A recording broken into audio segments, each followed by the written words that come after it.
咋的？你怕往前呢？对。啊？我有点害怕。没事。那还怕？怕也是下面。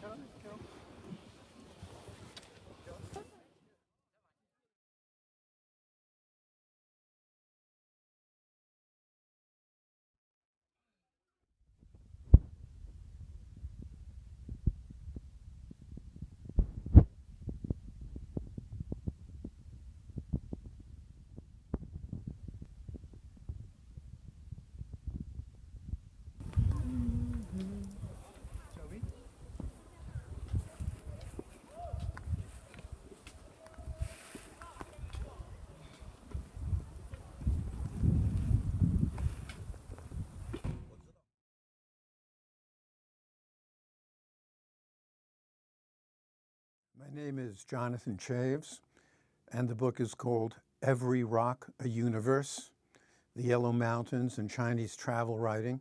The Yellow Mountains are one of the most beautiful places in China, and I would say in the world. And they have tremendous philosophical, emotional, and even religious connotations for the Chinese. They're named after the Yellow Emperor, Huangdi, hence the word yellow. And he is supposed to have been the founder of Chinese civilization. But during the period that I am interested in, the late Ming to early Qing or 17th century, China was invaded by the Manchus. And as a result of this traumatic event, many withdrew to the mountains as hermits, in some cases Buddhist monks, Taoist alchemists. They were looking for a kind of spiritual renewal, which the mountains represented. They were also inspired by the sheer beauty of the mountains. And so painters and poets have been inspired by these mountains for centuries. I myself was introduced by a friend to a book of travel essays about the Yellow Mountains, written in 1696, but not published until the 1770s. And this friend was curating an exhibition on the Yellow Mountains and asked if I would translate a few of the essays. I did, and I fell in love with them and realized I had to do the entire book. It's never been done before in English or any other Western language.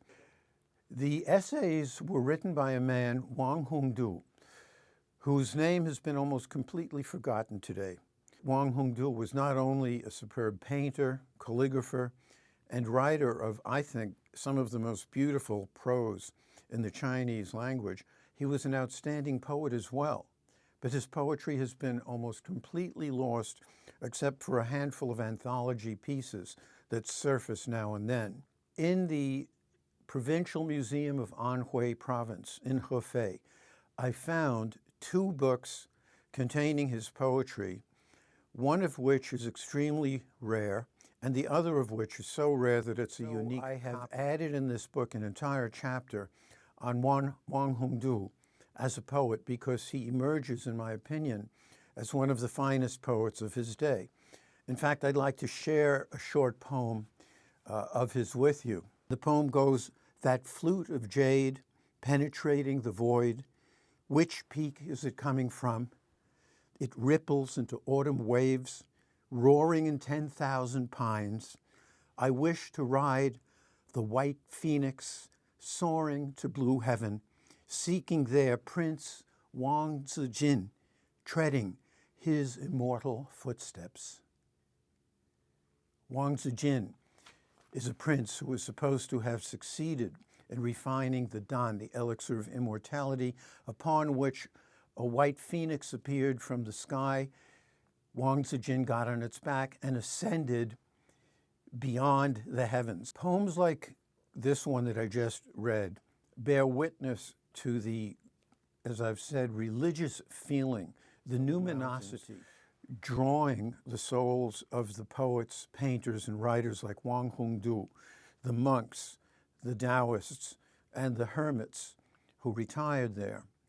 However, at the same time, there is no question that Wang Hongdu and his associates saw the Yellow Mountains not as a mere escape, but rather as a place where the ancient vibrancy of Chinese civilization continued to live at a time when ordinary people in the outside world, so to speak, were suffering under the invading Manchu regime.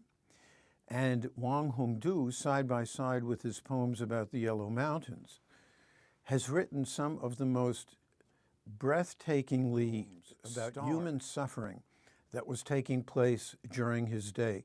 What we have here is the reality of suffering, the collapse of the Ming dynasty in favor of a foreign Qing dynasty, so-called, and as a counterweight against that, the hoped-for spiritual and cultural renaissance and renewal represented for Wang Hongdu and his fellow writers by the Yellow Mountains.